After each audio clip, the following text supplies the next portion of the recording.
Good morning. Unfortunately, I was gone all of last week, so I am putting together just a quick video right now. I did come back and found something that was very exciting. None of our papayas had been um, blooming yet, but I did find one that is blooming, and I want to take a look at that with you, and hopefully somebody might be able to tell me for sure some information about it. It looks to me like this is a female blossom on this particular papaya.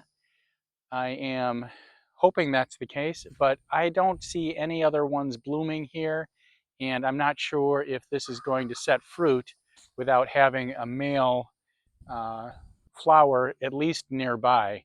But if somebody out there has experience with this and would comment in the on the video, that would be great. Let me know if I can expect to see fruit setting on this, or if this is going to be a wash until, and I'm not going to get any fruit until I've got a male um, plant also flowering at least nearby.